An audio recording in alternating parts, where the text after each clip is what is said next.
Good afternoon. Welcome back to another edition of the B&H Virtual Event Space. Today we are talking about modern astrophotography, or are we? Do we have a secret today? I feel like something happened today, this morning, that maybe Aaron and Jack are gonna clue me in on. But yes, we are here with the wonderful team from Sigma. We got Aaron Norberg, Jack Fusco joining us to talk about astrophotography and possibly a new Sigma lens drop. Aaron, Jack, what's going on, guys? Great to be here. Very, very excited. Just to talk about whatever happens to come up today. Whatever happens to come up. Look, we're going to leave that up to you, Jack. You get to decide what we talk about today. And the viewers, we're just going to have to sit here and take it and take the information in. A huge thank you to you guys, of course, and to the entire team at Sigma for this exciting announcement and for sharing it with us here live on the airwaves. I'm going to remind you all that we will take any questions you have. We have Aaron here from Sigma, who's going to be our tech guy for the hour. So if you guys do have any tech questions about either this lens or any Sigma gear, he'll be behind the scenes there. Jack, you get the fun visual presentation today. So we're going to turn it over to you, and I'll see you guys in a little bit for some Q&A. Awesome. Screen shared here. So for anyone that has not been paying attention to things going on today, we'll be talking about the brand new Sigma 14mm f1.4 DGDN art lens. It is the world first f1.4 14mm lens, which is just a game changer and an absolute dream lens for astrophotography. I have been fortunate enough to take it out a number of times so far, and I'm excited to share some images and kind of talk about it a little bit.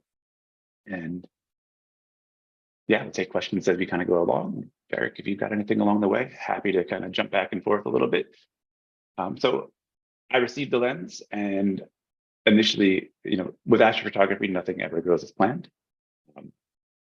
I had a list of 7 locations that I had scattered out across the entire United States for my potential shoot locations.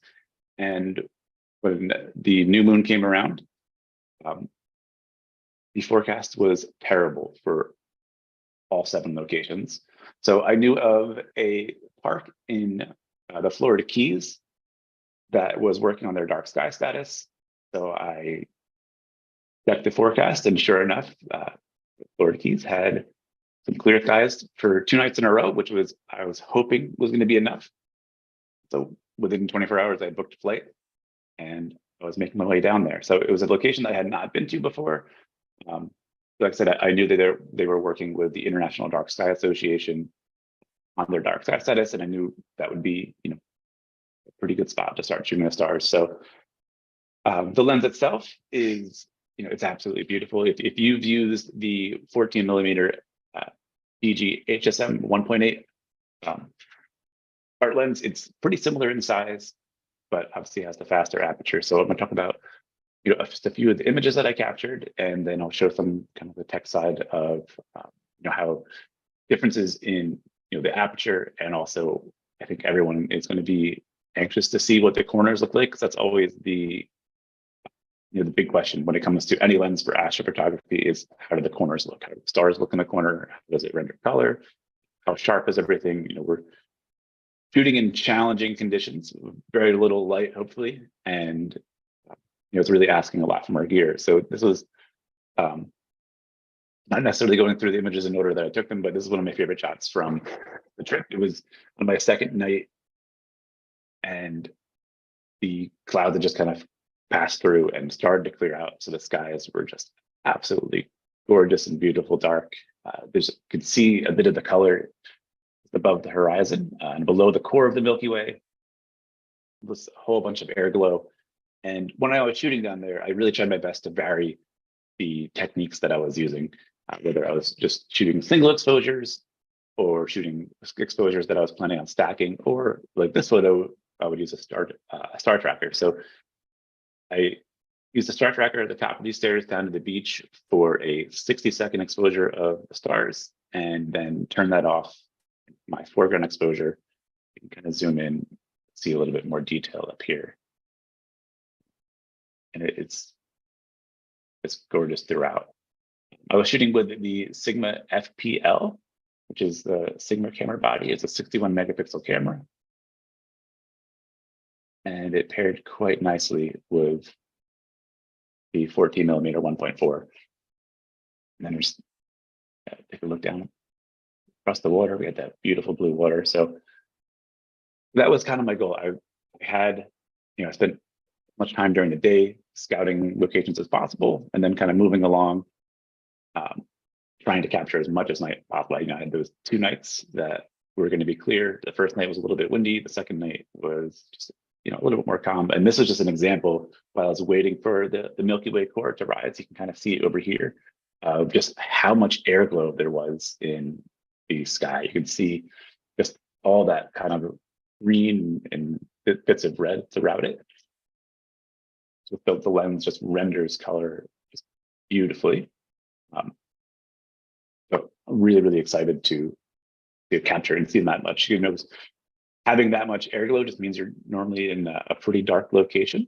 So it was visible with the naked eye, not as much color, but then seeing that in the back of the camera was really, really exciting. This is a stacked exposure. 1 exposure for me standing there, and then a couple exposures for the sky.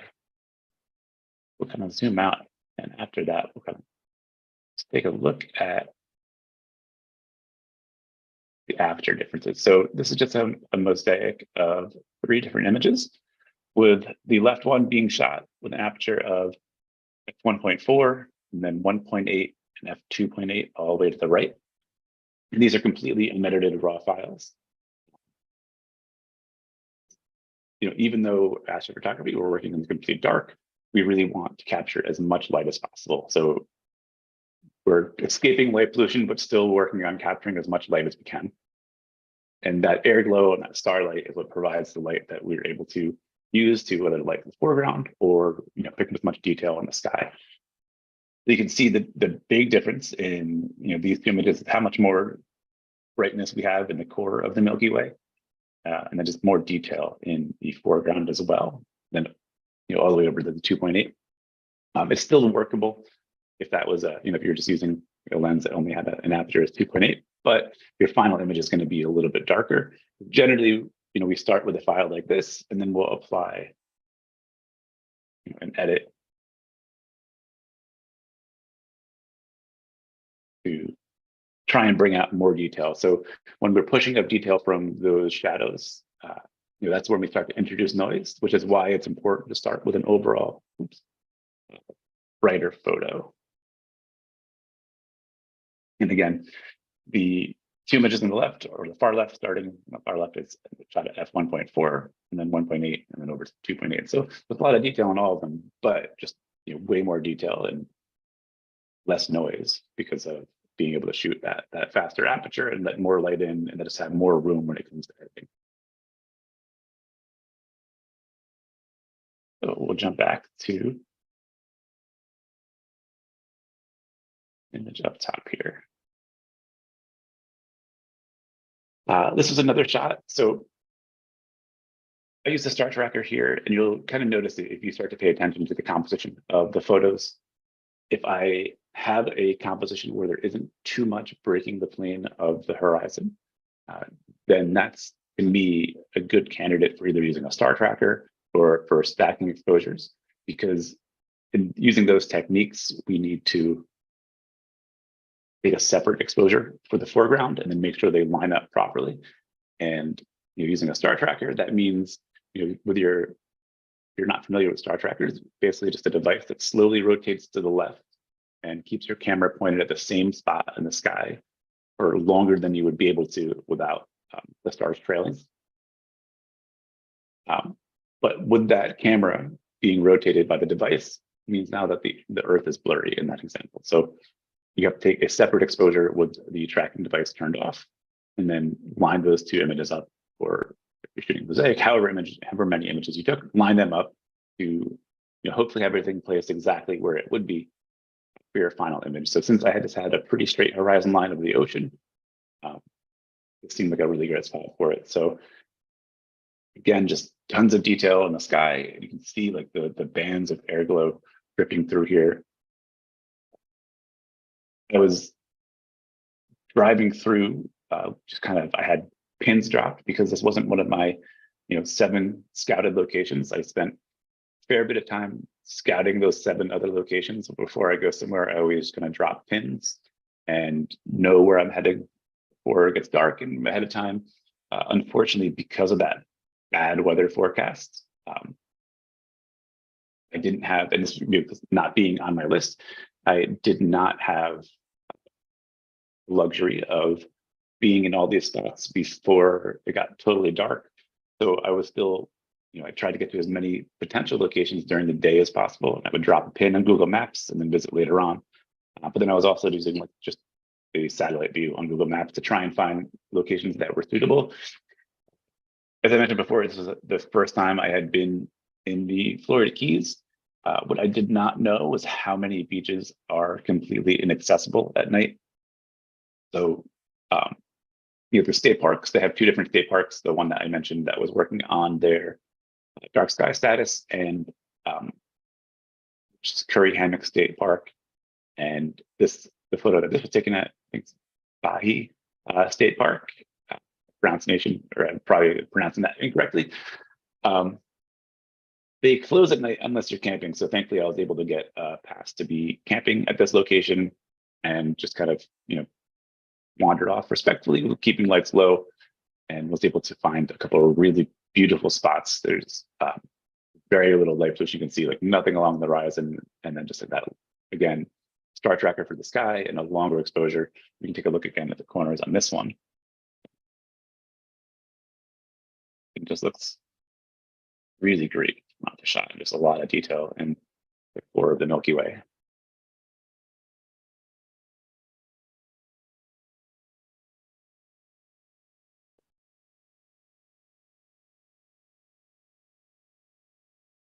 We'll continue with some shots from the Florida Keys. So one of the other really cool things about the new 14mm lens is that it has space for rear filters or rear soft filters.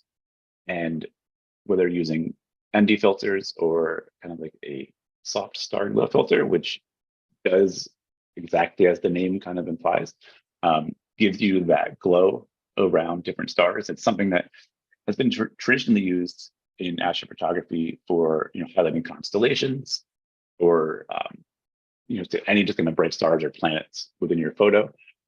The cool thing about using the rear mounted filters is, as opposed to like the front mounted filters, is that you avoid any sort of vignetting from the outside of the filter. And it's the lens cap of the new 14. It also has 2 spots for your filters. So I shot this. It was a 20-second exposure for the sky and kind of a single exposure. So it's 20 seconds for the sky and the foreground, excuse me, with that soft glow filter. And there's enough kind of bright stars in the photo that I just really liked the effect that it gave to this image. Cool. Are we planning on taking questions as we kind of move along, or be kind of time for questions at the end? Oh, we could do whatever you're comfortable with, Jack. If I'm happy, either way. I apologize if I missed you kind of throwing that out there at the beginning. I couldn't remember what the normal format normally was. No worries. You want to jump in and we can see, if people have during, we could always throw them in. Yeah, sure. We can kind of take them as they come. That way, in case it's about something specific that I either talking about or a specific image, I'm happy to kind of dive into details there too. Awesome. Perfect. Well, it looks like Aaron had beat us to it and gotten a written answer out on one. But if anybody does have any questions they want to throw in during the presentation, yeah, definitely. Why wait? Throw them in. Yeah. Awesome.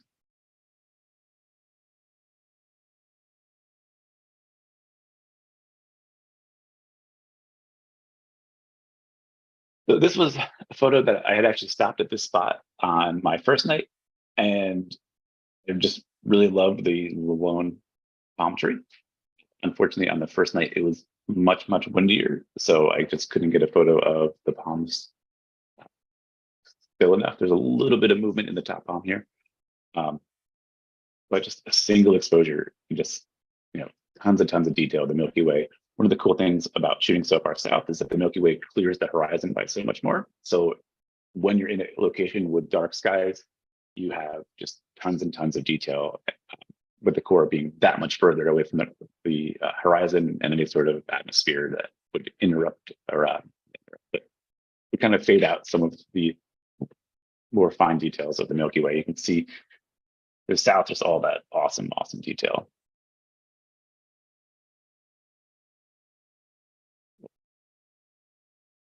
But I also learned while I was there, I noticed that there was an excessive amount of seaweed, which at first I didn't realize it wasn't totally normal. A few days after I got back, I heard on the news that there was like this huge swarm of seaweed, I think they called it, that was headed towards the Keys, that was causing just a horrible smell on the beaches. So my short stay in the Keys was often not the most pleasant smelling, but it was due to this unusual amount of seaweed that was washing up on the beaches. But one of the challenging things that I ran into is that there just weren't a whole lot of areas that had much foreground or much kind of put in the foreground. It's kind of why I looked for those pathways. In this area, I kind of just found some pile of seaweed and then a little bit of sand in front of it, just to kind of add some interest in like the color, kind of moving out to that really beautiful turquoise water. And then thankfully the clouds were staying clear of most of the sky and just really kind of providing a nice framing for the top of the photo. And yeah, so normally when I get a new lens for the first time, the first couple of images I take are kind of test images where I'm taking exposure and wide open and I'm checking the corners. So take that shot and I'll use the back of the camera to zoom all the way in. And all of the images that I'm showing were all shot at f1.4. And that's what I'll do. I'll take that first shot because I know I'm there on an assignment or I'm just using a new lens for the first time and I want to make sure that whatever I capture is going to be as high quality as possible. So took my first photo at f1.4, reviewed in the back of the FP, and I checked the corners to see how everything looked.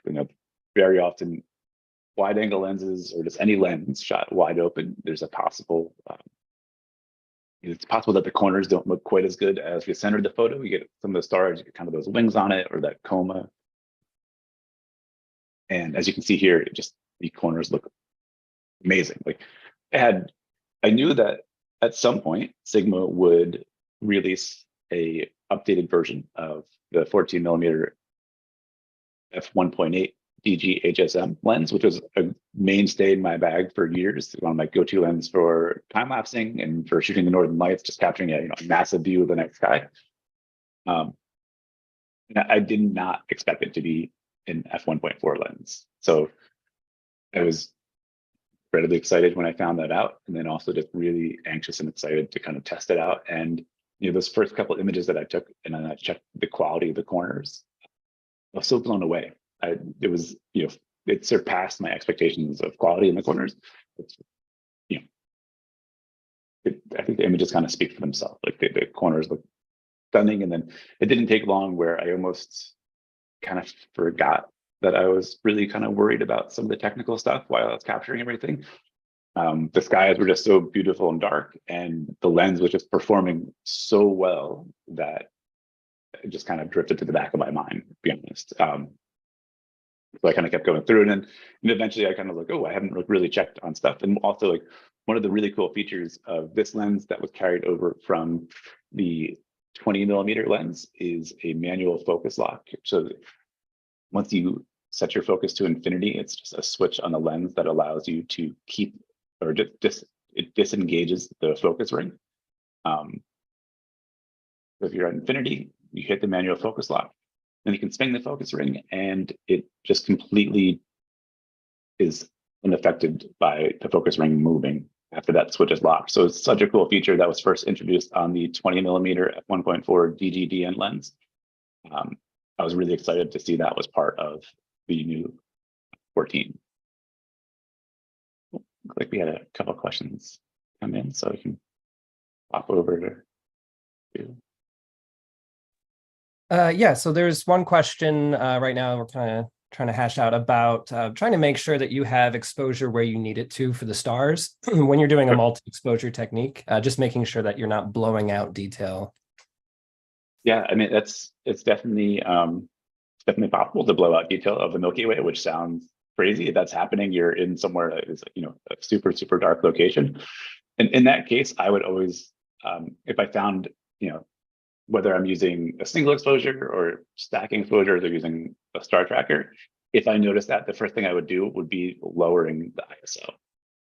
Because that is going to be, you know, that's the setting that introduces noise the quickest.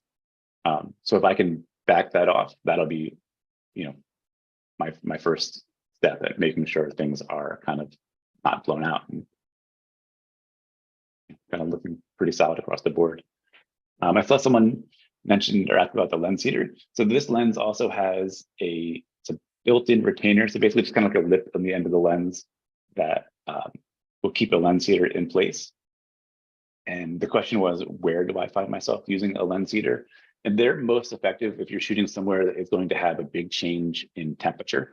So, you know, very often, like if I'm shooting, you know, higher altitudes where the temperature drops quite a bit at night, near water with a temperature change, and you know that lens heater will hopefully keep that condensation from forming on the lens, which can, or condensation, or just the lens from fogging up, shooting up in, you know, a lot of Aurora shoots. I end up using them just because, just trying to keep the lens warm and from freezing over.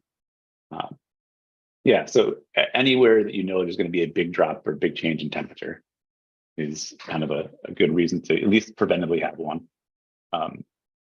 In the past, I've used rubber bands and hand warmers, but it's nice having something that will just kind of hold that lens heater in place and not have to worry about it, you know, kind of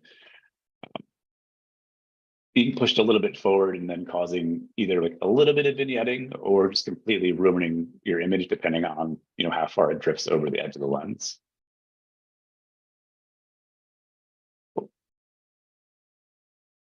Yeah, gonna go a few other images here. This is an image that I was kind of like, you know, scattered out a spot, and I had actually shot maybe a mile down the path to the right. And on my way back, I just kind of noticed, you know, how nice that kind of opening to the ocean looked. It just these soft pastel colors in the night. Again, the clouds were fortunate enough to kind of stay pretty low in the sky and not really cover up too much of the Milky Way, which can kind of be a bummer. It also kind of added like a nice bit of atmosphere. So again, shot wide open at f1.4. This ISO 3200 with the FPL. I tried to keep it between 1600 and 3200. If I was stacking exposures, I might have gone a little bit higher at 6400 because with the stacking, it reduces noise a little bit. But I was really trying to focus on keeping the images as clean as possible. You can, you know, look at closer look at the detail here. And yeah, this was in that state park I had mentioned that is working on their dark sky status, or next to the one working on their dark sky status. And you know, one of the things I noticed was in this area that was like super dark and, you know, no ambient light, I was still able to pick up a lot of green actually in the leaves and the trees where they would be silhouetted, and it's kind of like that subtle touch that I think makes a difference in an image. And it's something that when looking at it, you may not initially kind of have your eyes drawn to, but a lot of times it is those things that don't necessarily, you know, grab your attention right away that take an image from when it's okay to one that just has something that feels a little bit special about it. So take a little break from just the artistic side and hop straight to what I'm sure people are very interested in.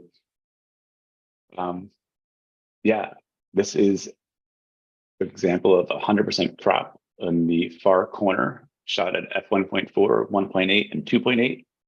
Then the same example images that I was using for showing the difference in apertures. And I think that you just really, the quality speaks for itself. Like I can go on about how awesome and impressive that is, but you know, even, you know, very often people will buy a prime lens that has a fast aperture with the intention of being able to stop it down to have good enough quality. I think this shows that you don't need to do that at all, which is huge, right? Like you're not losing the amount of potential in gathering light to improve the quality in the corner of the images. So this is, kind of what I saw when I first took those test images, and why everything I shot, other than just example images, was all at f1.4, which is so impressive. I think the engineers at Sigma absolutely really killed it with this. I think this lens, is sharper at 1.4 than even the 14 f1.8 at 1.8, which is, I think it's saying something pretty impressive.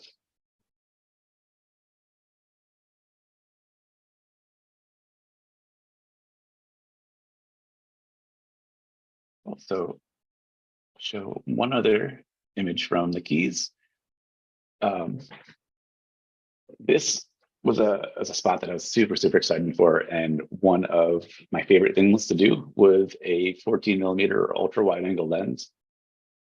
This is actually, it's the ocean reflecting all the stars above. The area was just so perfectly still. The water was just like a mirror. I was super excited. I carry around like a tabletop tripod in my bag at all times for a case just like this, to be able to get the camera as close to the water as possible and just capture some massive reflection of the stars. This is a single exposure, and to me that was like, it's a, I want to call it a plain image, but there's not a lot in it, but it's just a very peaceful photo when I look at it. And that's something that I always try to capture an image that kind of can speak to the way it feels to stand there, and standing there felt very peaceful. This was, it was very representative of how it felt there. We have the dark skies providing that awesome visibility with the air glow. You can see green, red streaking through the sky, kind of almost framing the Milky Way, the star, or the clouds right below it. Yeah, so that was one of my favorite photos, and I have a little bit of a time lapse and just a couple variations of this because I was so excited.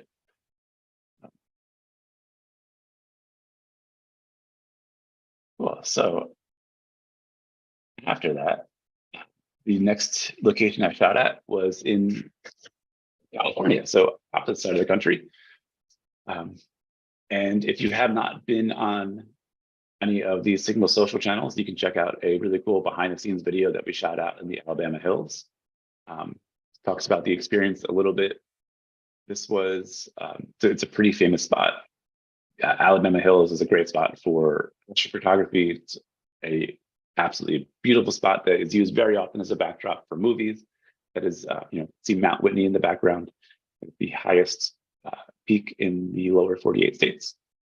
End of the night, again, just a lot of air glow, which is, again, super dark location, and just tons of detail. And that, I think, is what we're dreaming of when we're shooting astrophotography, to be able to get as much detail as possible in both the foreground and sky, especially when you have these really interesting locations. It's it's always kind of a balance, because you can, if you're shooting during a new moon, then there's not going to be any moonlight to help light up the foreground at all.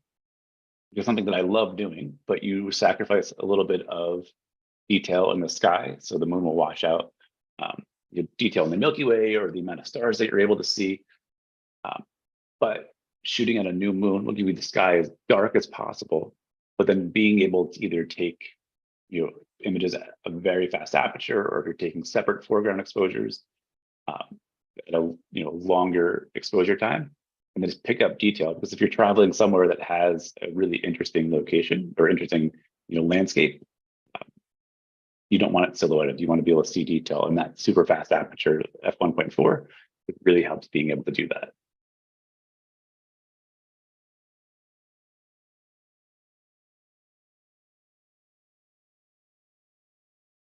Cool. And then there, I made my way over to Death Valley. And as I mentioned before, things never quite go as planned with astrophotography. A few hours before this, there was flash flooding in the park, and this is at Zabriskie Point. And so if you're familiar with Death Valley, Zabriskie Point is kind of a little bit higher elevation, but you kind of pass a road where you can turn off to Badwater Basin and some of the other, very famous spots in Death Valley. Right around sunset, it was supposed to be cloudy, but we just got a ton of rain, and a bunch of people ended up getting stuck because there's flash flooding is, it happens very quickly, and there's not a lot of service in different places of the park. So if you're not looking at the forecast ahead of time, or even if you are, sometimes you can just kind of get unlucky with these situations. But a few cars got stuck. We had, said it was like a monsoon basically, and then about 5 hours later, skies kind of cleared up. We hung out until after the flash flood warnings had gone away, made our way out, waited for the skies to clear, and this was the reward of it. Kind of a beautiful, beautiful dark sky. Again, capturing a ton of detail on the Milky Way, and then just a really unique foreground. And this was a stacked exposure. 7 exposures shot at ISO 3200, f1.4, and 13-second exposures. So then I just stacked them all again. I mentioned before that really defined horizon line is something that I look for if I'm going to utilize one of those techniques. So that made a really great candidate.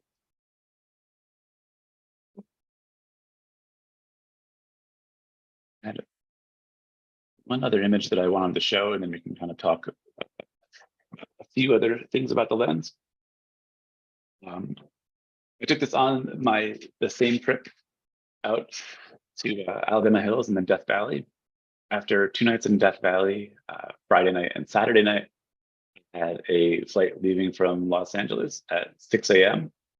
And it felt kind of wasteful to be in a hotel room that whole time. So for some reason, I decided just to, after 3 nights of being up the entire night, to spend the entire night shooting and head straight to my flight.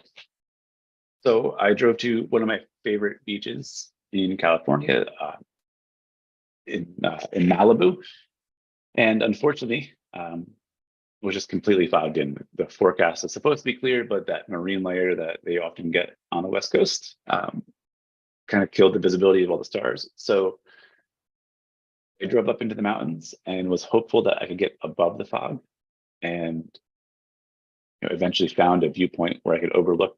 I guess you can see over here. This bright line is the Pacific Coast Highway, and I ended up hanging out in that spot for about 4.5 hours shooting stills and a little bit of time lapse. And this is something that that kind of inversion layer where you're shooting with the sky above a layer of clouds is not always like an easy thing to predict.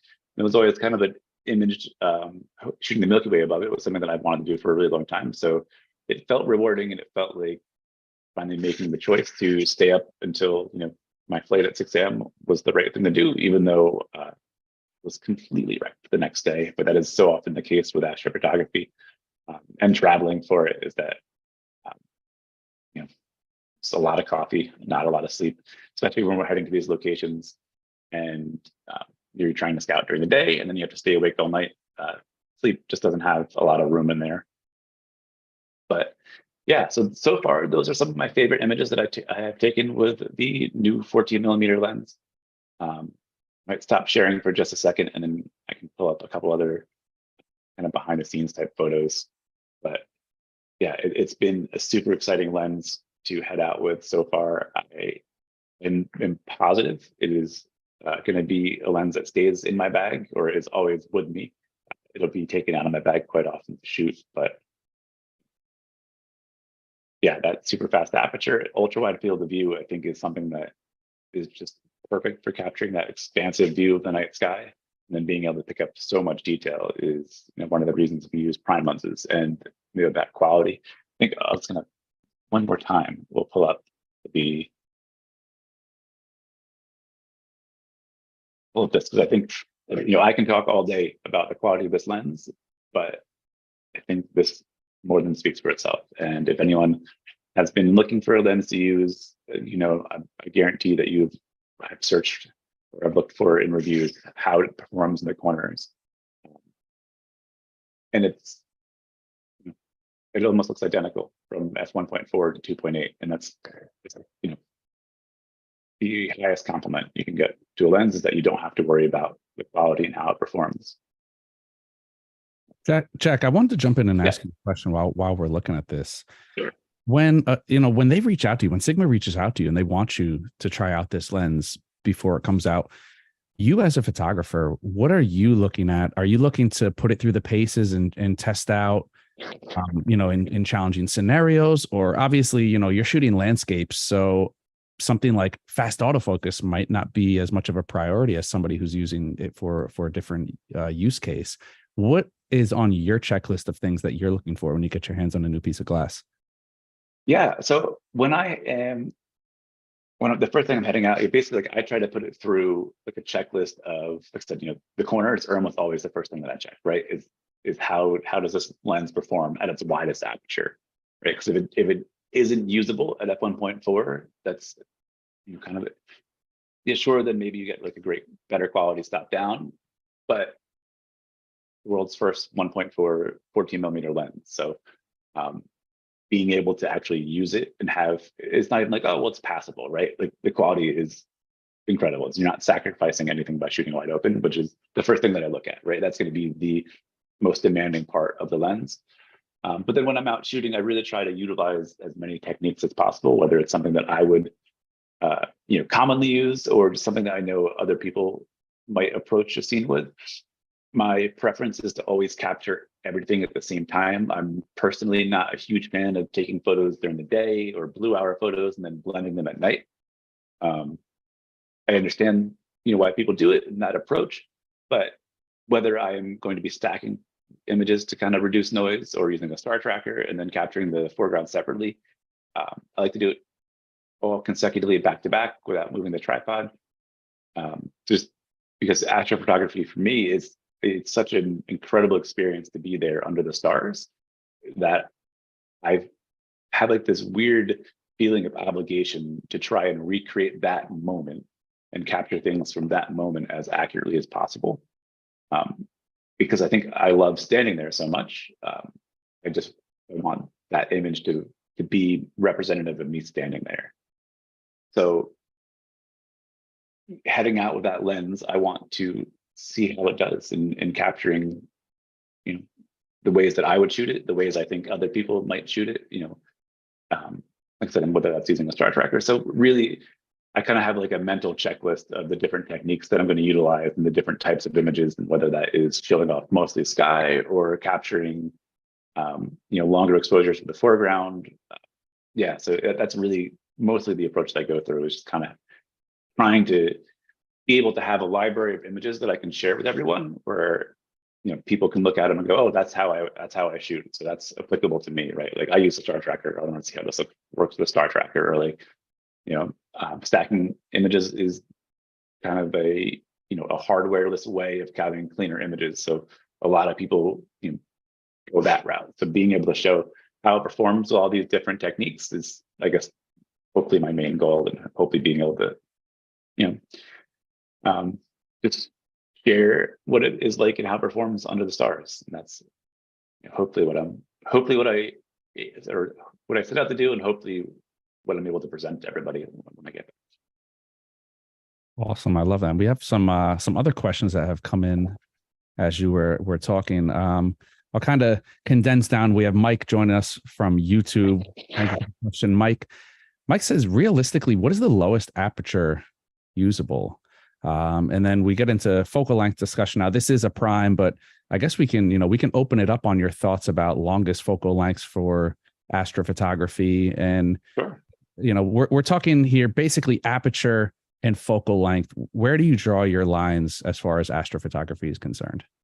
So focal length, I think, is very, very determined, or very much determined by the subject that you're shooting. So if, like I've shot mountains at night with like an 85 millimeter, but Yeah, it's because like they're pretty far off in the distance. Whereas in this type of location where I don't have, a lot in the distance other than just like an open horizon, it wouldn't be that great of an image here. So um, I love using longer focal lengths at night, 85, 50, I'll use quite often. Being able to fill the frame with a lot of the Milky Way is a really cool way to, to have a composition. But it's very much determined by where you're shooting. So I think in certain locations where you don't have much in the distance, a wide angle is the way to go. If you're somewhere where you have a mountain range that's kind of far off, or any different rock formations, like somewhere like Joshua Tree, and you're not too far from where you're like a decent ways from some of those formations, then a longer focal length works pretty well. And as far as, was it like the slowest aperture that I would find usable? Was that the question? Yes, I was making sure I wasn't muted there. Yes. So what I recommend to people, like, because obviously, a faster aperture lens can be, investment, and that's something if you don't have a faster aperture lens. I think my thing is always hoping people still head out to take photos of the stars, and then eventually you upgrade your equipment. But if you have, say, you just have like a f4 lens, and that's the fastest aperture you have.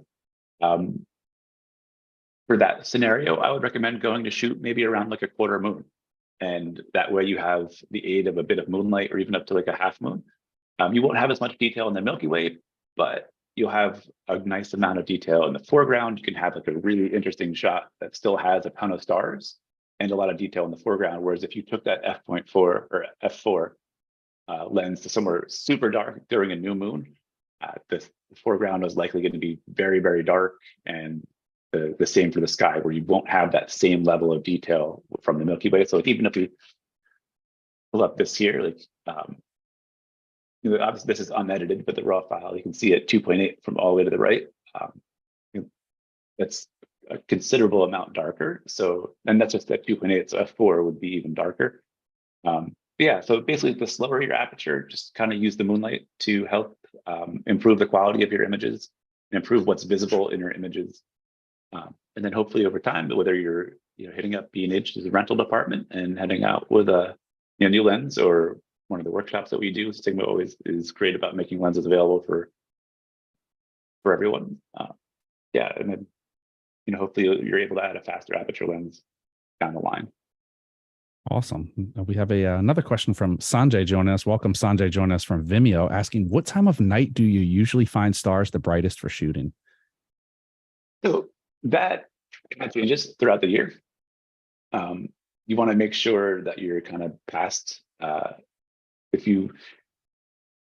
after sunset, we have blue hour, and then there's a kind of like a nautical twilight, and then finally you get like an astronomical twilight, which is when the sky will finally be at its darkest. So there isn't like a specific time, because it's also dependent on, so what time sunset is, how far north you are, at different times of the year. But normally, say, like, if you give yourself in the mid latitudes, maybe 2 hours after sunset, that'll be considerably dark.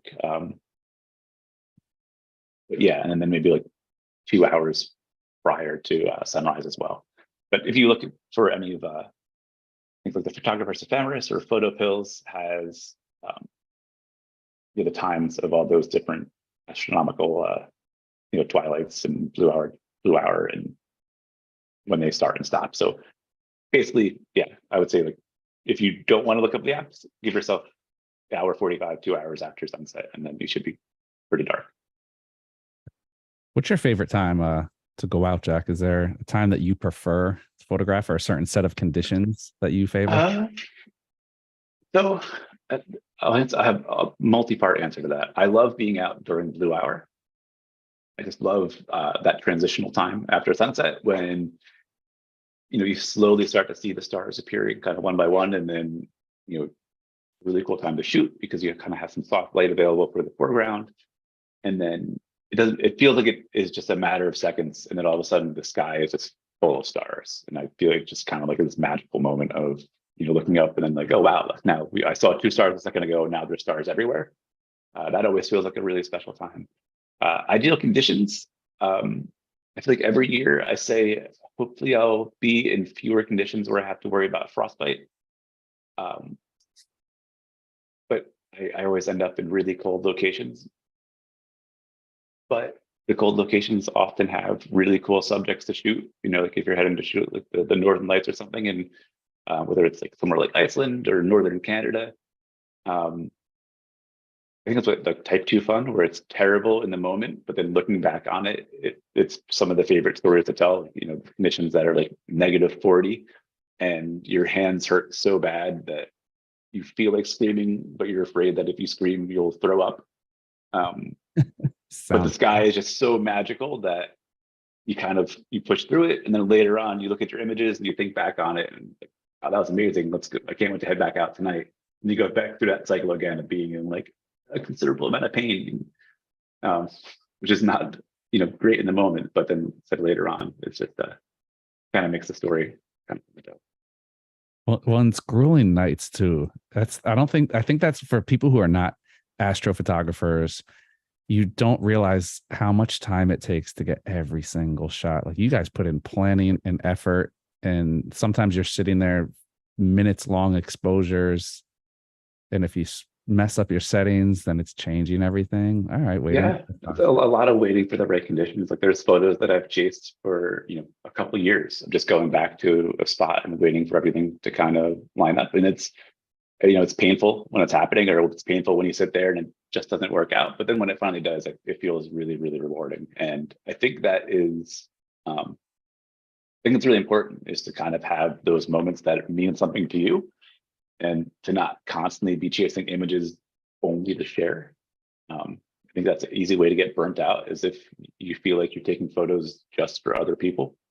I would be doing this if no one cared, but I'm very fortunate that some people do. So each of these nights that I get to go out and shoot are really personally exciting and rewarding for me, and then getting to share them is just kind of a bonus on top of it. That's awesome. Do you generally go out with people, or are you the type to go out just by yourself? And I'd say 75% of the time, at least, I'm by myself. okay. Sometimes my dog comes with me whenever possible. Probably better than most people. He's great company. Yeah. Always good. Always good. But yeah, it's like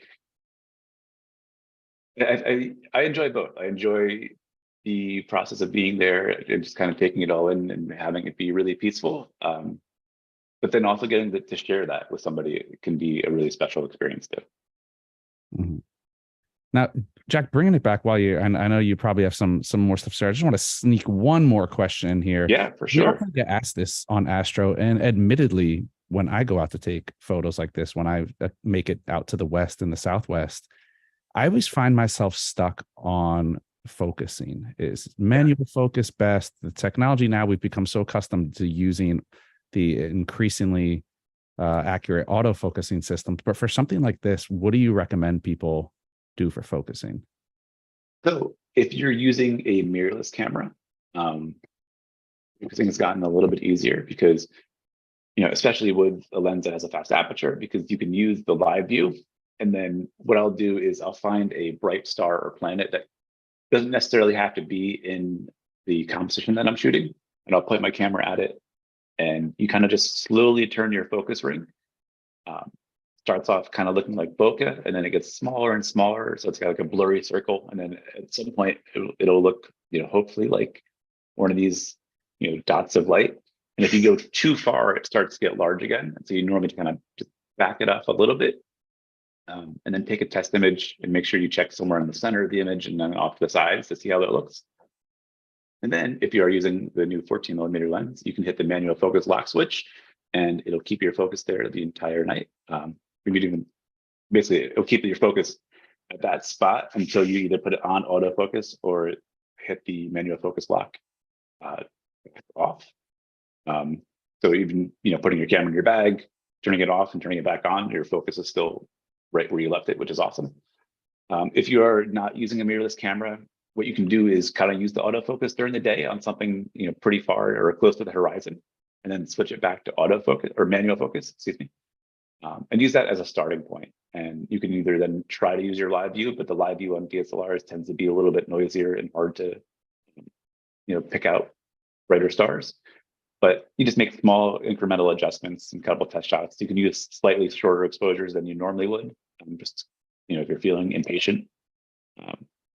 Yeah, and then that's just kind of a little bit of trial and error that way. But if you're not used to it, focus during the day on something near the horizon, over to manual focus, and then use that as a starting point, or the live view on a mirrorless camera. I think are my two go-to ways. Awesome. Well, we'll let you get back to wrapping your presentation up here. And if we do have any questions in the meantime, if you guys do want to get those in before we wrap up this hour, definitely. Yeah, I'm gonna say, because I'm gonna stop sharing real briefly. If you want to keep kind of chatting, if there's any other questions, I guess, and then I'll pull up my last image I wanted to share. Definitely. If not, I can just kind of keep go for it. chatting about the experience of this lens so far. Yeah, I think, I was super impressed with how this lens performed, and my first thought was, just thinking of the different locations that I can utilize this lens. Again, kind of going back to that question before of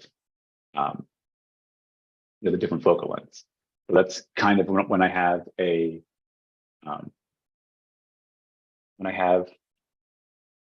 location in mind, I kind of think about like, all right, like, what am I going to be shooting, and how do I make the most of that? Like, is that going to be? I think the image that we use of the splash screen, I've probably shown as two different focal lengths, and I think that change in focal length can just be, it can completely change the impact of your image, and it can completely change what someone thinks when they look at an image. So that's really important. And I'm already thinking about, like, these are the kind of things I have coming up throughout the rest of the year, and the spots that I know are going to be really cool to shoot with this lens. And if after using it, where do I not have planned that I think this lens would be now all of a sudden for? Because being able to shoot at that f1.4, and some of these newer cameras, you can actually shoot live video at night, which is not something that is super common, right? Like, it's not easy to be able to pick up enough detail to shoot video at night. So I've got one last photo to share, and wasn't showing up in my folder of photos. I apologize. So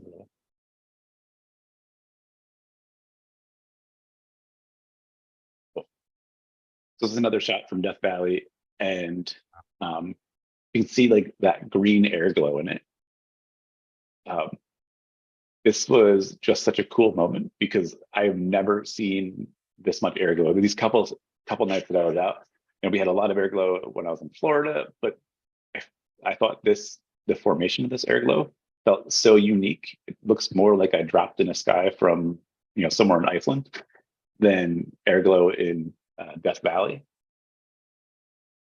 which again was able to capture and pull out that detail because of just that super fast aperture. It's kind of really dim, but that long exposure and fast aperture, it kind of like unlocks the night sky. So I'm just super excited to keep capturing and shooting with this lens, and I think I believe it is available for order now on the B&H site, and we'll be shipping around the 23rd of this month. So I think people are going to be really excited when they get their hands on it. Awesome. Now it looks like a great lens. Now we did have a question come in from Ali, join us all the way from New Zealand. So thank you for joining us all the way across the world. It's awesome to see that we can reach people across the world. Lucky enough to live in a place with a very dark sky down in New Zealand. So I haven't really needed this stack, but I would like to experiment with it and see what I can achieve with that technique. Do you have any tips or any suggested resources for somebody who's just starting out with focus stacking? Cool. Yeah. So, well, I guess first, just to avoid any sort of confusion, like stacking for astrophotography and focus stacking. Yes. Yes. I misspoke there. Stacking. Okay. All good. Yes. We're not talking macro. Listen, I just want to make sure we're setting people up for, focus stacking at night is something that you can do. It tedious 100%, and not something I have a high interest in doing, to be very honest. I took us off the wrong exit there. We gotta recalculate. Stacking for noise reduction. There you go. So basically, what I would suggest doing is figuring out, if you're new to astrophotography, or even if you're pretty experienced with it, but stacking is something that is a little bit newer to you, take that single exposure that you think looks great, right? Like stacking isn't going to take, an unusable amount of noise and make it a beautiful photo, but it'll take a very reasonable amount of noise and take it kind of to that next level. So say, for example, your settings were 15-second exposure. You're using the new Sigma 14 1.4, so you're shooting at f1.4. Your lens handles noise pretty well, so you're somewhere between ISO 3200 and 6400 for that single shot, and you're normally pretty happy with how that looks. I would take 7 to 10 consecutive exposures exactly the same, as close to each other as possible. So if you have a remote release and having your camera in a continuous shooting mode, so you can just lock down that button, then take those exposures right back to back. Because what you have to do, and there's different software. If you're on PC, there's a free program, but it's by donation, called Sequator. If you're on Mac, there is a paid program called Starry Landscape Stacker, and they both kind of do a little bit of input from you. They will go image to image and try its best to align all the stars, because even from one image to the next, there's enough movement where the stars, like if you just layered them in Photoshop and just kind of change the opacity, the stars will start to trail. That's how you create star trails. But what we want in our final stacked image is for all of the stars to still be as sharp as possible. So that software aligns each of the images that you put into it, and then hopefully will also give you a perfectly aligned and cleaned up version of your foreground. So after you stack them, you'll have to take it into your editing photo software of choice, and then kind of go through all the edits there. It'll be a bit brighter, and it'll look similar, hopefully, to the images that you've been taking, over the much lower amount of noise. And that's kind of the ultimate goal, is to have the most amount of detail with the least amount of noise as possible. That's like the astrophotography goal. It's the sweet spot. Yeah. Now, our last question here, Jack, we're going to let you off the hook for the last question and see if we can get Mr. Aaron Norberg on the line there. Cool. Susan, joining us on Facebook, wants to know what lenses have that manual focus lock switch that Jack was talking about. Yeah, absolutely. It's one of the things that I'm just thrilled. There's a couple like little creature comforts that have been added to this lens that not only does it produce amazing imagery, it's a lot easier to get there now. The manual focus lock is one of those. So that's on the 14 millimeter f1.4 DG DN art, as well as the 20 and the 24 f1.4 DG DN art lenses. And like Jack was saying, the really nice thing about that is once you set focus manually in your scene, you can lock it with that switch. And even if you do accidentally hit that ring, it's not going to move focus until you unlock that manual focus lock. So that can be a huge help, especially if you're not really moving within your scene. Once you get set up, you can land focus and just coast on that for most of the night. Yeah, I would say before that, a lot of people would often see people use tape around their focus ring, which it always made me so nervous, because as much as it's possible to tape it in focus, it's also very possible that when you're applying that tape, you're taping your lens out of focus for the entire night. That would be, if you're not using it, like, you tend to check on it a little bit more, right? But if you in your mind have it set that this tape has saved me, my lens is in focus, and you spend the next 6 hours taking photos, you're going to be very disappointed when you get the photo on your computer. Here's a pro tip, everybody. Go out photographing with somebody like Jack. Let him focus your camera, turn the lock on, and then there, you're good for the rest of the night. That's it. That's all you got to do. You got to find that with that one friend that's really good at astrophotography, and just piggyback one Just night. have that dedicated astro lens, right? Like, apparently people photograph during the day, like sunsets and stuff. Like, I've heard about this before. I'm not too experienced in it, but yeah.